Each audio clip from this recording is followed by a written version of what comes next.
Trapped. It was quiet in the kitchen. Dark. Mr. Mouse crawled out of his hole in the corner, his whiskers quivering. There seemed to be no danger. He smelled cheese. Our hero hesitantly took a step, then two. He trotted across the floor before stopping at the foot of the table. There he sat and brushed his whiskers with his front paws, as every mouse likes to do. After that, Mr. Mouse continued ahead until he found the cheese.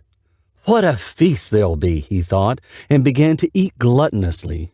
Then the trap snapped shut. Mr. Mouse rushed backwards and tried to get out, sniffed here, sniffed there, but there wasn't any way out. "That's not a good story, Dad," said Annie, a girl of 9 or 10 years of age. "It doesn't start well." "Why?" Andy asked from where he was sitting on the floor next to his daughter's bed. "Just wait until the end." "It's a sad story," Annie said, scrunching up her nose. "True stories are sometimes like this." "Oh, I'm feeling sleepy, and I think you've killed enough mice tonight." "Falling asleep early today?" said Andy. "Okay, if you wish to, get some sleep." Andy kissed his daughter and left the room. In the living room, his wife Lena was sitting on the couch, sipping a glass of white wine and reading a book. "Did she fall asleep?" she asked. "She's on the way, yeah. She's becoming increasingly picky about those stories, though." "Well, you tell her grown-up stories. Refrain from the carnage and gore, please." "There was no death or gore in the story," said Andy. "But maybe that's the problem. Children fall for carnage and gore. Every self-respecting fairy tale has them in excess." He stretched and then plucked the glass of wine from his wife's hand, took a sip of wine, and handed the glass back to her. "Yes," Lena responded, "but usually the bad characters are the ones who die, not the hero." "Well, I'm trying to diversify things," said Andy. "Tonight was just a mouse. The trap snapped, and there he was, without a way out. I haven't told the story to the end yet, though. And if you want to know, your daughter is very impatient and didn't even wait to see how it would end." "I understand. And how exactly does it end?" "Well, I'm not sure yet. I'm finding it out with Annie. I'm telling the story to both of us." Lena drew her hand back, and then Andy tried to retake the glass. "Ahem," she said. "No, don't drink any more. You'll smell of alcohol, and you have to drive." You're right. Ah, what a smart woman I have," Andy said. He began to hum as he put on his coat and hat, and then turned to Lena. He took off his hat theatrically and bowed. "Goodbye, ma'am. I'll see you tomorrow morning." Lena laughed as Andy opened the door and walked out of the apartment. He descended 3 flights of stairs, the walls of which were decorated with graffiti, and opened the front door of the apartment building. Outside, the light, cold breeze nibbled at his face. It was 9 o'clock at night in the middle of November. Dry, brown leaves were sprawled across the sidewalk, crackling softly as Andy stepped over them. After 10 minutes, he had reached the bus stop, and soon an empty bus arrived. The front door opened, and Andy rushed up the stairs before leaning over and saying menacingly to the driver, "Your life or the money?" "The money," said the driver immediately. "Always. The money is here in the collecting box. It must be $100. If you have a hammer, go ahead and break it, but it's worth it." "Ah, Joe, it is," said Andy. "I'll buy Annie a stuffed toy, and Lena and me a nice dinner." "A worthy cause," Joe said, and pulled the bus away from the stop. After a while, he said, "I parked my car 2 stops away from here in the morning. Let me drive till there, and then your shift will begin." "All right," Andy said. "Step on it." They soon reached Joe's stop, and they said their goodbyes, and Andy took over from Joe in the driver's seat. He turned the radio to the rock station and drove off. After 9 o'clock, the bus was the only one along a single route all night, making a loop around the city every hour. After midnight, the city became utterly desolate. A passenger boarded on the bus only rarely. The traffic lights followed one another monotonously through the night, bus stop after bus stop. The red tail lights of an occasional car overtaking the bus disappeared in the night and fog in the distance. Beyond the bridge at the end of the bus route, the neighboring town was sprawling along the river. Around 2 a.m., a light passenger boarded the bus. "How are you on this beautiful night?" Andy asked with a smile as he opened the door. "I'm tired," said the passenger, a man in his 60s wrapped in a coat. "I don't envy you. You have to work the whole night." The man climbed onto the bus and sat behind the driver's seat. Andy nodded slightly, then smiled. "Still, there are good things about driving that late," he said. "What, for example?" "Well, different things. I love to daydream. Moreover, at this time, one can have a good talk with a stranger. People relax and talk. They're more sincere. I mean, not always, but you know what I mean." The man looked at Andy in the mirror and then out through the window. What can he see in this darkness, Andy thought.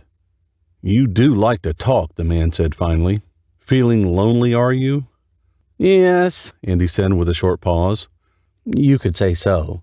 I prefer to talk to someone rather than just drive. So what do you do?" A smile appeared on the man's lips. Then he said casually, "I prepare people for their funerals. I put some makeup on, arrange the flowers, things like that." "You're kidding," Andy exclaimed. "Afraid not. I work at River's funeral home. Do you know it?" "Yes. You have a pretty strange profession," Andy marveled. "Same as you. I like my job," the man continued, "no matter how strange it is." "What do you like about it?" The older man thought for a bit. Then he said, "Death always reminds me that I must live fully. You never know when your turn will be. Also, at funerals, people are real. They don't wear masks. Same as when it's late in the evening and they're tired. When they mourn, they are sincere. Then they say things they wouldn't usually say." Andy was silent, waiting for the man to continue. "I've worked all night until now," he finally said. "I was preparing a client for his party tomorrow. My colleague called in, so I had to work later than usual." A cold chill had begun to pass through Andy's body, but he shook his head to chase it away. "Hell, this guy has somehow managed to creep under my skin," he thought. Then he asked aloud, "Are you not afraid to be alone with the deceased so late at night?" "Not at all," the man said with a shrug. "Don't you think of ghosts and things like that?" "The only thing in my mind when I was preparing the deceased tonight was that someday I would be one of those dead in the Rivers funeral home," the man said thoughtfully. "Why exactly there?" Andy asked. "Well, that's the life insurance that the company offers. Free funeral. I'm terrified to think that my colleague will be the one to prepare me." "Why?" "If you think about it, it doesn't matter so much, but I'll probably look like a vampire. I've seen Ralph, my colleague, applying the makeup on the clients. He doesn't do it well. However, I don't overthink it. My friends will not care what I look like. At least, I hope they won't." Andy nodded. He guessed. "You don't have any close relatives, do you?" The man looked at him in the mirror again with surprise. "Oddly for you to ask," he said. "No, I don't, not really. Only cousins with whom I'm not very close with." Andy felt sad for the man, who just smiled and said, Yes, I know what you're thinking. This guy only has the dead. But I have friends. They are my family. Sometimes a person has no family, and he may still be happy." "I believe you," Andy said. "You know, sometimes, late at night, I feel trapped. The trap is the bus. I go into it in the evening and go out in the morning. It's hard. I mean, others can't help you. It's only you." "Of course they can. It's the same with everyone. I feel like that sometimes. The important thing is not to get lost in such moments. One has to remember that the rest of us are always around. Even if there's some tough moments, you shouldn't be discouraged. Your whole life shouldn't feel like a trap just because of these." "Yes, I guess you're right." "When you know that there are people around you," the man paused. "Sometimes, when you forget about it and you only have your closest family, or, worse, your job, you're the loneliest. You might not even realize it, and that's the worst. Sometimes only a stranger can get you out of your trap. They become the only reminder of humanity that one has." "I understand," Andy said. He didn't understand, but he didn't want to argue with the man. The stranger was silent for a moment, but then something seemed to occur to him. "I'm glad that you understand," he said. "Do you know when it gets the worst at my job?" "When?" Andy asked curiously. when they bring 2 or 3 dead people at a time, and I have to stay alone with them. From time to time, well, there's no way it would happen, but one begins to think about what it would be like if only the dead were around. When you work alone at night, don't you think about it?" "Sometimes," Andy said, and then nodded with a smile. "I guess over the rest of the night I'll just think about that." "Just imagine," said the man, "you're driving the bus and all the rest of the whole fucking city is dead. No way it would influence you mentally, right?" "Yes," said Andy.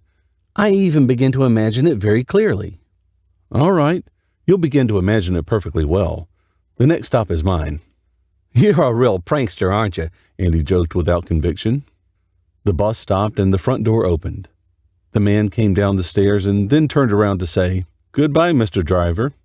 I hope I didn't upset you with my chatter, and I hope you get out of your trap. I was joking, about the others being dead. Remember that there are always other people. Now, have a good night." Andy waved his hand, closed the door, and drove off into the night. What a strange guy, Andy thought. Left alone, he started daydreaming again. The night was dark with thick clouds. The headlights of the bus were smearing against the white puffs of fog. That man was dealing with the dead, and he had no family. Andy imagined what it would be like to have no family and work with the dead every day. He shuddered as an incredible feeling of loneliness fell over him. Stiffness and sweat swept over his body, starting from his feet, up his legs, then enveloped his torso. The radio had stopped transmitting music. Andy tried to fix it, but the receiver had simply chosen to fail at that moment. The other cars disappeared from the streets. With the thick darkness outside pressing in, Andy felt like he was inside a coffin. He was a prisoner of the bus, the city, and its empty streets, trapped until 6 o'clock in the morning. How could that story have a happy ending? It was only darkness and him alone. As if he was dead, he was buried deep underground. Where were Lena and Annie to save him? At the other end of town, he answered himself. Andy stopped at a bus stop next to a roundabout before the bridge. It was time for his short break. He felt like he was choking, and he got off the bus to take a breath of fresh air. But it didn't help. He felt stiff and sweaty, like he was deep underground, lying under, weighing a ton, thick blanket of darkness. He looked ahead. The bridge stretched over a deep precipice, connecting his town with another one across the river. The end of the bridge was getting lost in the fog. Andy, of course, had often gone to the town across the river, but it was so different at night. Driven by a strange, unexplainable impulse, he headed for the bridge, wanting to see the other side. Something drew him there, something he had to do to save himself from all the loneliness he felt. Andy sauntered down the asphalt, and then he began to jog. After that, he was running. Little by little, the buildings on the other side of the bridge became visible through the fog. It was a town, just like any other, not very different from his. There was nothing to pull him up from the hole he was in.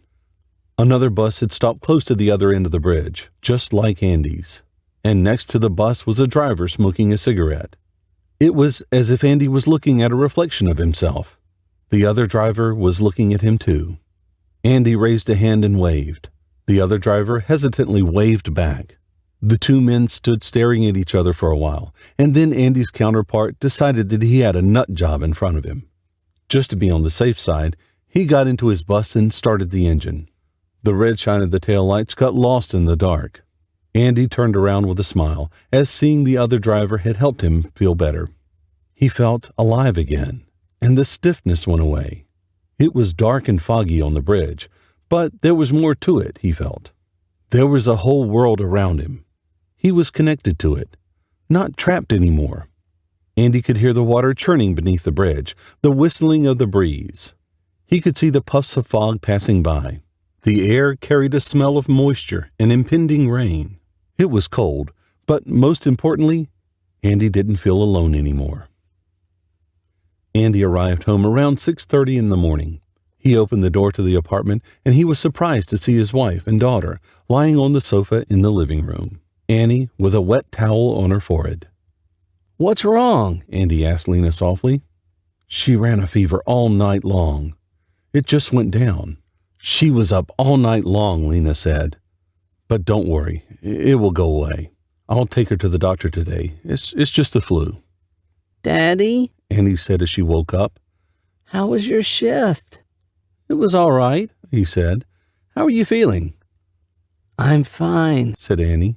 but all night I couldn't stop thinking about the trapped Mr. Mouse. You shouldn't have told me about him." "I'm so sorry," he said. "I didn't know that story would upset you so much."